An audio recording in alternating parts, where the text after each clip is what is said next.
Can I retire with 500K? What my retirement will look like? This is what we're going to talk about today.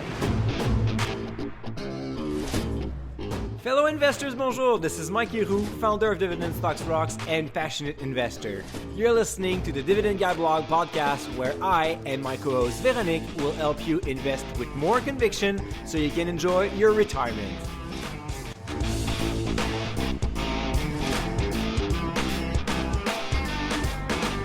Dividend Growth Investors, bonjour. Mike Leroux here. You're listening to the Dividend Guy podcast. I am with my co-host Véronique. How are you doing today, Véro? I'm doing good, Mike. And this is kind of a follow-up from last week because we shared like 5 crucial things to do before retirement. You can go back to that episode at thedividendguyblog.com/251. But this was like kind of feel-good scenario. But what happens if you're not sure that you have enough money? Like we often hear that 1 million is kind of the magic number to retire comfortably. But what happens when you have like 500K instead? Can you still retire? Enjoy life? These are all the questions that we will address today. And ironically, even like $1 million sounds like a small amount for some people today. And if you read some studies, sometimes you can say, oh, they say that you need at least 1.5 million or whatever number. And I know that a lot of people get frustrated by those numbers. Today we're looking at 500K, but it could be 250, it could be like whatever number. The point is, what is going to happen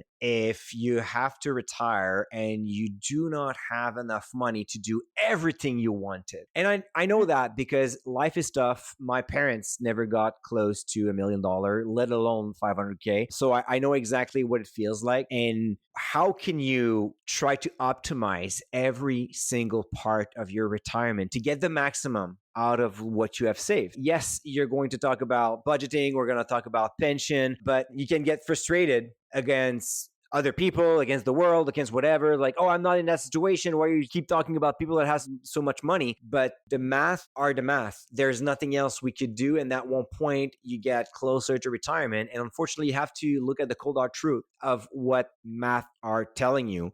And this is what we're going to try today, is to see how can you get the maximum of a smaller amount of retirement. And actually, it's kind of ironic, but if you do your stuff right, even with 500K, you can do a lot of things, which is quite surprising, actually, especially considering like the lifestyle, the cost of the lifestyle today. Right. So, Mike, last week we started by saying you need to set up like your budget based on your costs and also on your goals. But when the budget is limited, we need to do it like the other way around, which is taking maybe like the 500K and breaking it down to see what it covers. But where would you start? So first, instead of thinking about the budget, you need to run the financial projection first and then look at how much you're going to have left. So how much you can withdraw and make it happen. Tax optimization will become key. So you can take, like, for example, the $2,000 pension credit, which would be a good argument to transfer your RSP into a RIF faster. Again, it's a case by case. So don't take that as a financial advice. You need to know what are the main factors that are going to affect your retirement, depending if you have money invested in an RSP, in a TFSA, in a non-registered account. But it's really, really important to look at where will you go with that amount of money. And the only first step is to run financial projections. So then you can have a better idea. And then you can start tweaking and looking for some stuff that you can do actually to improve that budget. But what are like the key questions we should ask ourselves to shape such a budget, but by being still realistic? Well, as I mentioned the last time, I'm not a big fan of budget and I'm a big fan of going for growth. So increasing my source of income instead of like limiting myself for the budget. So what you can do to optimize your retirement income is maybe to work part-time. And there's nothing wrong about working like 1 or 2 days a week. So you can actually make sure that your 500K will last longer and you can still take vacations from your part-time job and go on trips and stuff. But that could be a great way to increase, especially for the first years of your retirement, the income that you have. The other thing as well is to delay your retirement, maybe 1 or 2 years more, because if you're at $500,000, do not underestimate another 2 years of market returns. I mean, hopefully you're going to get into the good years and it's going to go even bigger. But 1 or 2 years, again, running financial projection could be a great way to change a little bit your budget. There are, of course, several cheap activities and even traveling. It's kind of funny because when I travel, I'm a big traveler. We're pretty much on like 2 trips a year. And sometimes I happen to don't pay much for my trip, or I ended up with like a very nice Airbnb that is a little bit further from like a touristy area, for example, but you pay like $50 less a night and stuff like that. Or you don't go for something fancy, you go for a hotel that goes with the breakfast, and then you have just a light snack for lunch. So there are plenty of ways that you can still travel and save money as Mhm. well. So those are the things that will help you to maximize your budget. And the other thing I think it's important at this point is really to give a little bit more thought about dying with zero instead of like Mm. going for the classic 4% rule. For example, let's say, okay, if you withdraw 4% of your portfolio per year, technically it can go through all kind of markets. You don't have to worry too much about it and you should not survive your portfolio. Well, then you can push the envelope a little bit further and maybe run projections to see if you can withdraw 5% or Mhm. 5.5%. And then you increase your budget this way, knowing that you're going to deplete your portfolio. But depending on what's more important for you, like having money until the last day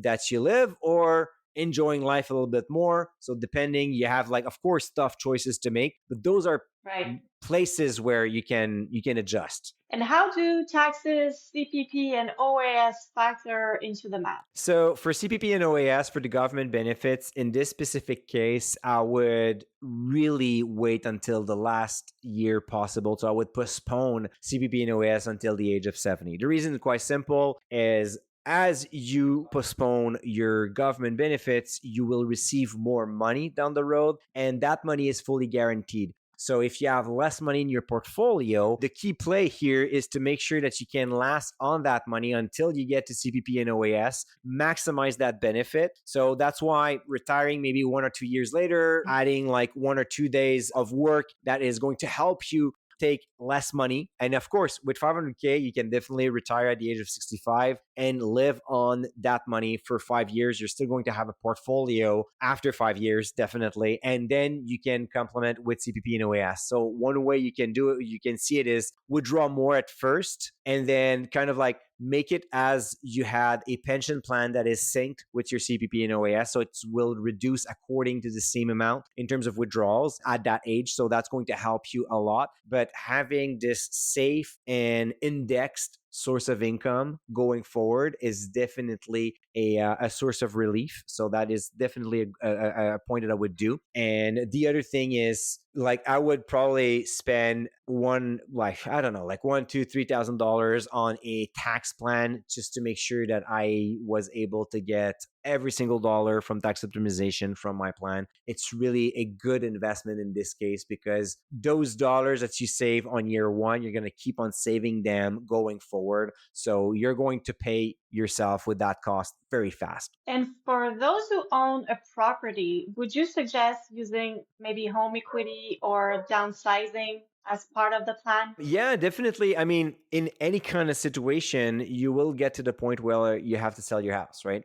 So Mhm. if you don't have to include it in your plan, it's an additional caution. But in this case, you want to get the maximum out of everything. So you can plan to sell it sooner than later. And then there are like several ways you can use that scenario. So for one, you can downsize quicker, as you mentioned. So if you go from a house to a condo, it's going to cost like less, but you're still going to increase your portfolio value with the sale of your house. You can think of like if you want to keep your house a little bit longer, we've seen that even more often now to rent a part of it or the basement as like an Airbnb or having someone. It's not the perfect scenario, but it could also add some money, or you do that when you're traveling. So at least you can pay your travel Mhm. this way. So those are interesting ways to do it. And once you sell your house, what's great is you can maximize your TFSA contribution. So on top of that, your portfolio will be tax sheltered. So the growth will not be taxed. So again, you're going to save a little bit more money on that side too. And what kind of portfolio would you build with 500K to generate like a reliable income without running out of money? This is where it gets really interesting. So when you think about financial planning, there are three factors that will influence your retirement budget. It's just pure math once again. The first one is spending, right? So how much you're going to withdraw from your portfolio each year to live your retirement. So you can decide to cut down your expenses. That's pretty much it. That's the number one. Number two is the time. So the age of retirement. Of course, if you retire at the age of 45, well, you have like 40 to 50 years of income to plan. You need a lot more money. If you delay it by a few years and do you retire at the age of 67 instead of 65, well, you have less years to live on your portfolio and more time to build that portfolio. So that's another way you can play with it. And the last one is returns. Of course, if you put that 500K in a high interest rate savings account that is fully taxable, you're going to lose buying power quite fast. You don't want that. But there are no other factors in the end that you can play around. So yes, you can do tax optimization, but it comes down to how much returns you generate from your portfolio anyways. So what is really important here is not to fall for high income products thinking that it's a safe avenue. Right now, we have products offering like crazy yields above 10%. And then you're thinking, well, Mike, I can easily retire with 500K if my portfolio generates $75,000 in income. Well, here's the thing. Again, it's pure math. To generate 75K of income, regardless the strategy, I don't care about the strategy. The point is that amount of money needs to, like that 500K needs to generate a total return that is equal or better than 75K per year. If not, you're going to hurt your portfolio. That's as simple as this. So yes, it could be a mix of interest income, profit, covered calls, do what you want. If you don't generate 75K in profit on that year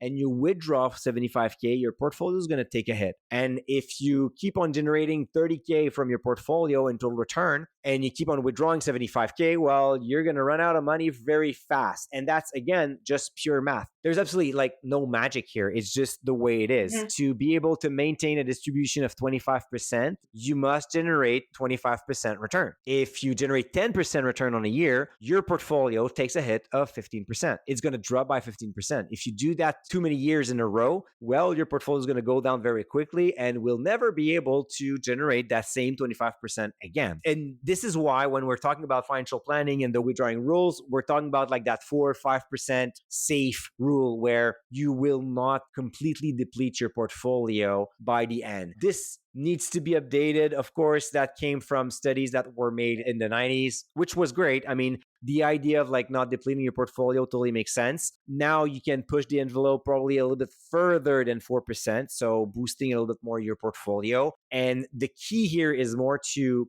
retire each year so you can run your calculation, and with an agile budget you can decide on a good year, on a bad year, to cut down on some expenses, play around a little bit, and then be able to push that income a little bit further. So instead of going for high income, as I offered as a solution last week, why don't you create your own income? Why don't you become the financial firm? It's not that complicated. You can actually mimic any kind of strategy that you want. You can apply it to your portfolio, and then you're going to withdraw whatever amount that you need to withdraw because you're going to be subject to the same rules. You need to generate a total return that is above your withdrawal rate of return, because if you don't, well, you're game over at long term. So what I prefer is to have that cash reserve, again, with the strategy that you like. And then each year when the market is up, you sell some shares of or some units of your ETFs. And if it's not the case, well, then you take it on your cash reserve instead of relying from a firm where you're going to pay fees and they will decide how much distribution you're going to receive. And make no mistakes, if the market goes down, the distribution will follow. That's, again, pure mathematics. Hey, dividend growth investors, this is Vero. Mike is currently taking a sip of water, which gives us 10 seconds, and I literally mean 10 seconds to grow the podcast together. Go on Spotify or Apple Podcast, hit pause, and then under our logo, you'll see two very interesting buttons. One to subscribe, hit that subscribe button now. And then give us a 5-star rating. Our goal is to help more investors just like you. So please spread the love. Thank you. Can you, Mike, walk us through a simple withdrawal strategy to follow with that amount? Like, what kind of income can it actually provide? Well, here's the thing. You can create the income you want. Now it's how long you're going to last. The way I see it is to, as I said, become your own financial firm or portfolio manager, call it whatever you want. You can call yourself your own Warren Buffett if you want. You have your holdings and you create that income. It can be super simple. You select the portfolios that you need to withdraw in the first place. And then you have your cash reserve on the side and you invest the rest in the strategy that you understand that will generate returns. And of course, here you want to maximize your return. So the more money you put into a high interest rate savings account because you're afraid of the market or you want to seize an opportunity going forward, the more money you put into fixed income like GICs and bonds, the less expected returns you're going to generate. And again, that's pure math. So you're going to retire for the next 20, 30, 40 years. You're going to go through multiple bear markets, multiple bull markets. So you might as well maximize your exposure to stocks. I mean, personally, I would go for the maximum I can go in terms of stocks and then have like the smallest cash reserve possible. So still 3 years of the gap between the income that you generate and the amount that you need to withdraw. Doing this way by retiring each year, so running your financial projection every single year, then you can definitely aim to withdraw 5%, probably 6% adjusted to inflation. And yes, you will see your portfolio slowly depleting, but you will be in control and see like how fast it's going to happen or not. Again, including the CPP and OAS in your plan is really crucial. So on the first years, you can spend a little bit more from your portfolio. And then later on, it's going to slow down. The more exposure to stocks you have, the better it is because long-term returns will be provided by equities. It's not going to be provided by fixed income. Now, the strategies could be dividend growth investing, momentum investing. You can go for ETFs. You can go for whatever you want. But I would prefer to have something that I fully understand that is not going to leave money on the table for the sake of creating income. I can create that myself. And I did those calculations several times, actually. I do have like a few YouTube videos on that showing that you could invest in a classic S&P 500 ETF, for example, instead of going for a covered call on the same S&P 500. So you have to compare apples to apples. You cannot just say, oh, I invested in cryptocurrency covered call ETF that is leveraged at 25% and it beat the S&P 500 over the past 18 months. Yes, it did. It's true. But okay, now you're taking a different kind of risk than investing in 500 companies. I'm not saying it's a bad thing. I'm just saying it's completely different. And if you had done that comparison, not in 2025, but if you have done it at the end of 2021, 2022, you would have different results. So again, and I'm not saying it's good, I'm not saying bad, it's just if you take just a few years to justify the way you build your portfolio, it's going to be risky. You're thinking about the next 25, 30 years. So if you're thinking that your portfolio is going to double in value every 2 years for the next 20 years, I mean, good for you, but I would like to hire you as a portfolio manager because I don't think I can do that myself. So we have to understand the context that we are in right now. And it's better to have like a strategy that is in for the long term. So what I did is using a classic ETF tracking the S&P 500 versus doing it with a covered call. And every quarter, I was selling the number of shares of ETF that I needed to create the income that was equal to the covered call ETFs. And after 10 years, well, guess what? The S&P 500 was doing better. And it was a super simple strategy. I mean, and even this one, I didn't even have the cash reserve to protect myself from the downside. I was just like pure S&P 500 versus pure covered call on the S&P 500. And ironically, S&P 500 was able to generate more total returns. That means more income for you. So you do that with a cash reserve. You don't even have to stress when the stock market goes down. You create that 6% withdrawal rates that the distribution is giving you on the other side, and your portfolio is growing more. So you're winning on all tables here. So in case you didn't get it yet, Mike dislikes covered call ETFs highly. Barely. But there's a reason for that. And by the way, listeners, like if you don't want to trust Mike's words on that, like go and watch other like podcasts or YouTube channels from people who've worked in the financial industry, and most of them like highly dislike them. It's not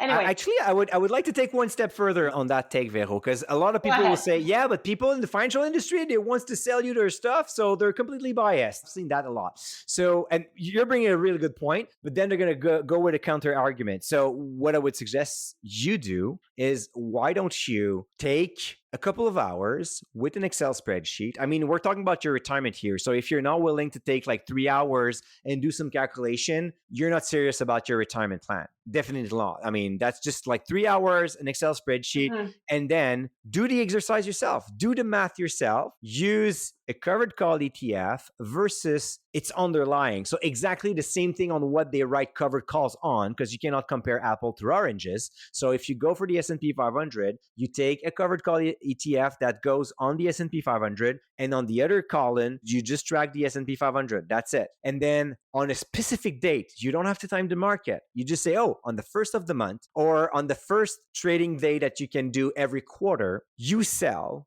or you generate the exact amount of income on both sides. So let's say the covered call ETF offer you 6%. So every month you get your 6%. On the other column, every month you create 6% withdrawal from selling shares of the S&P 500 ETF. You do that for ideally 10 years. I know it sucks. It's take a long time, but hey, if you're serious about your retirement plan, you're going to do that. And if you don't, you can actually watch my video. I did it for you, but you don't believe me, that's fine. Do the math and look at the portfolio, and then you'll see. I mean, it's just pure math. And the reason why it will always work in the future as well is just because it's the way the product is built. For a covered call ETF to work, at one point, they are leaving money on the table, because when the asset goes up quickly, they are exercised. So the people that bought the call, they're just saying, actually, oh, I'm gonna buy it and I'm gonna cap your gain. So you cap your upside. And a lot of people understand that part, which what they don't understand is how simple it is to just click on a button and sell some shares to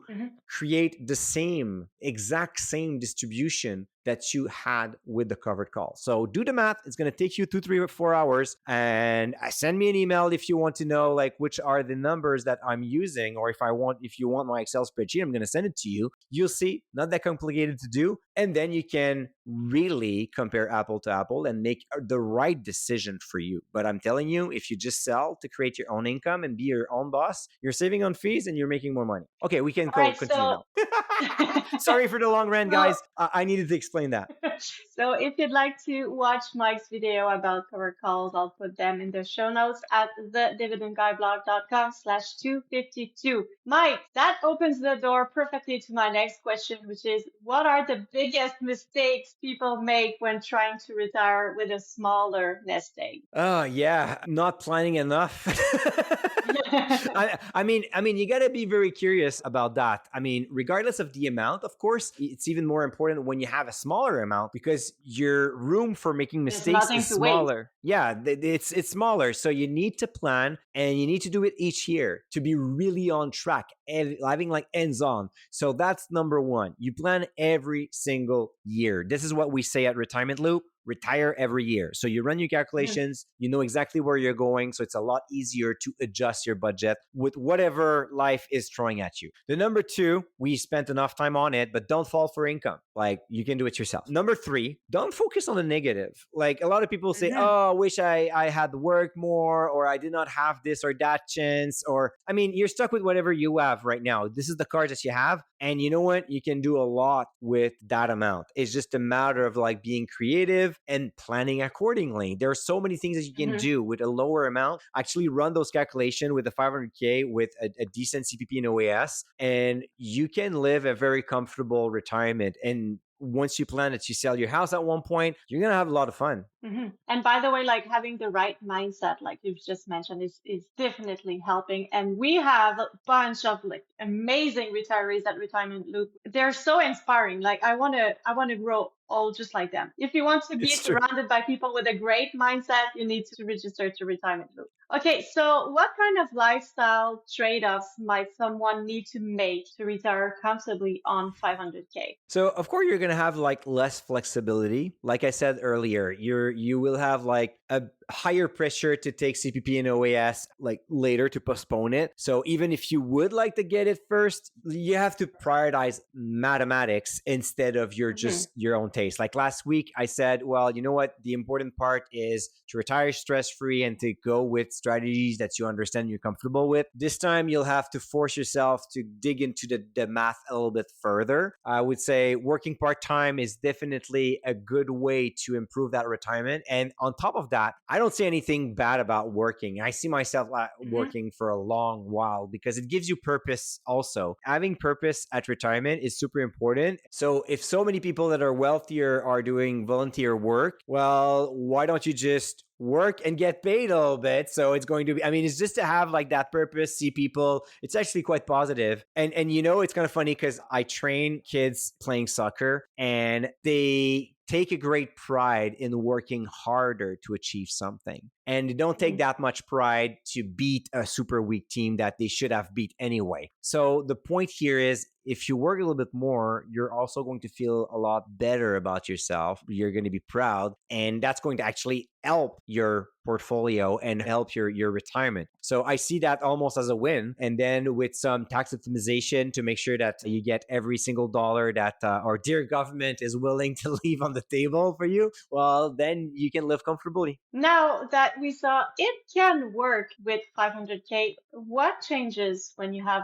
a million instead? Like what options or freedoms open up? The big changes I would say is stuff that you can do, like bigger projects. Of course, you can like travel more or spend more on that, help others. The smaller your budget will be, the less you will be able to help your children. But then again, you can help with time instead of money. Because I mean, when you Right. think about that, time is the most important currency in life, not money. So you can actually do something different. You know, like money, I see money as a flow. I mean, you have more, you spend more. It doesn't mean that you're going to be happier or you're going to live longer or whatever. I mean, it's just a matter of like, you have to plan at any stage, regardless the amount, and then you have to optimize. And once you plan and you optimize and you retire every single year, you're good. I mean, even if you have less money, it's still going to work out. So, Mike, we can't end this episode without talking about Retirement Loop, which we already mentioned. But how can this Canadian community help listeners transition to retirement with peace of mind? So I ran the RL projection sheet with the 500K and the CPP and OAS, and it actually can do marvels because once you complete the spreadsheet, you're not just left with just cells to put numbers in. You have optimizers. So you can optimize for your estate, but you can also optimize for your budget. So thinking about retiring with zero, if you are afraid that you're going to outlive your portfolio by doing that, you also have an option saying, hey, how about I put $100,000 on the side, like to make sure that even if I plan to die with zero at the age of like 90, 95, 100, I still have $100,000 in net estate value. So then you're not going to run out of money. You can optimize for taxes after that. You'll know where to withdraw the money every year. So it's super simple. You'll see all your accounts. It will teach you how to build your cash reserves. You don't even have to figure it out. It's going to say, oh, you should have like roughly this much for that account, that much for this account, and go on. And if you have questions, the best part is we have over 500 members.